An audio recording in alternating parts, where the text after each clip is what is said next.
नमस्कार दोस्तों, आज यूजी सेमेस्टर 5 का पॉलिटिकल साइंस ऑनर्स कोर 11 अराजकतावाद, अर्थ, परिभाषा, विशेषताएं और इसके प्रमुख अराजकतावादी विचारक को पढ़ेंगे। चलिए बिना लेट किए हुए अपना टॉपिक पर चलते हैं। अगर मेरा वीडियो पहली बार देख रहे हैं तो मेरे चैनल को सब्सक्राइब कर लीजिएगा, ऐसे ही वीडियो आपको मिलते रहेंगे। चलिए देखते हैं इसका अराजकतावाद की परिभाषाएं क्या है। अराजकतावाद एक ऐसा विचारधारा है जो राज्य को समाप्त करने की बात करता है। यह सिद्धांत मानता है कि जीवन का सबसे श्रेष्ठ लक्ष्य स्वतंत्रता है और राज्य की शक्ति उसमें सबसे बड़ी बाधा डालती है। अगर राज्य की शक्ति न होता तो मानव का जीवन स्वतंत्रताओं से भर जाता। इसके अनुसार राज्य से कुछ भी इच्छा नहीं किया जा सकता है। राज्य अवांछनीय है क्योंकि मनुष्य खुद सत्य और यह सत्य का ज्ञान रखने वाला सीधा, सरल व ईमानदार प्राणी है। इसका मानना है कि यदि समाज सही ढंग से संचालित हो तो किसी के बल प्रयोग की आवश्यकता नहीं रहेगी। ऐसी स्थिति में राज्य की उपस्थिति स्वतः खत्म हो जाएगी।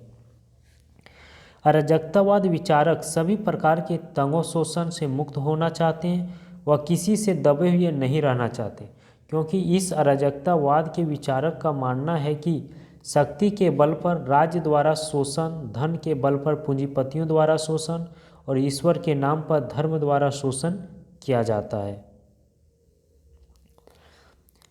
अराजकतावाद से इस बात का भाव नहीं कि यह व्यवस्था है, बल्कि वह स्वतंत्रता, एकता, प्रेम है।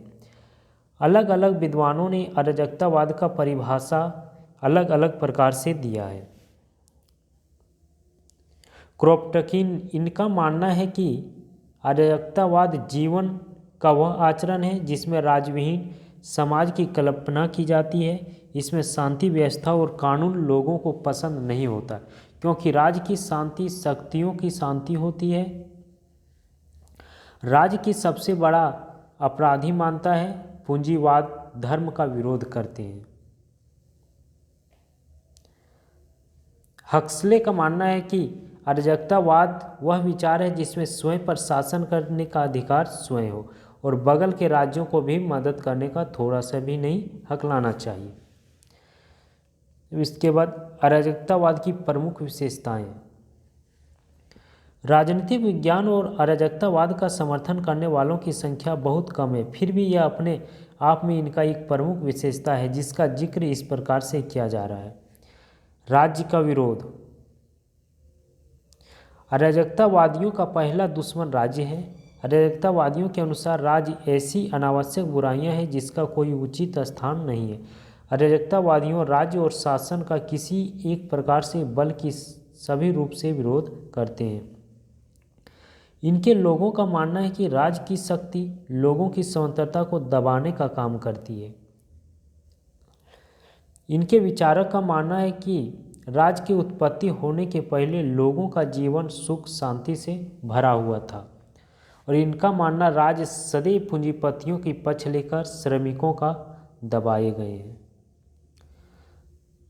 दूसरा में है मानव के गुणों का विश्वास। अराजकतावाद मानता है कि मनुष्य जन्म के एक सामाजिक तथा सहयोगी प्राणी है जो स्वयं अपने हितों के साथ साथ दूसरे के हितों और सबके साथ समान लाभ का पूरा ध्यान रखता है। उनका मानना है कि मानव के पास डर और संघर्ष नहीं होता, बल्कि भाईचारा, सहानुभूति की भावना होती है और अगर आज कुछ भी बुराई या मानव में देखने में मिलती है वह राज्य का ही देन है। तीसरा में सरकार की आलोचनाएं। अराजकतावाद का मानना है कि हमारी सरकार भी सही रूप से कार्य नहीं करती है और इनका तुलना राजतंत्र से करते हैं। 4 में पूंजीवादी का विरोध। अराजकतावाद का मानना है कि किसी भी कार्य का जितना भी लाभ होता है वह सिर्फ पूंजीपतियों में बढ़ जाता है और श्रमिकों को नहीं मिल पाता है। धार्मिक का विरोध। इनके विचार का मानना है कि धर्म के धोखे में आकर इंसान अपना सब कुछ खो बैठता है, इसलिए ये लोग इनका विरोध करते हैं। इसका निष्कर्ष यह है कि ऊपर लिखी गई बातों से इस बात की पुष्टि होती है कि अराजकतावाद के ज़्यादा समर्थक नहीं थे, फिर भी अपने आप में इनका मुख्य योगदान है, और इनके विचारकों से इस बात की पुष्टि होती है कि राज्य का कोई आवश्यक उपयोगिता नहीं है। ऐसी स्थिति में राज्य का एक ही कर्तव्य रह जाता है, वह राज्य अपने मृत्यु पत्र पर हस्ताक्षर कर अपना अंत कर ले।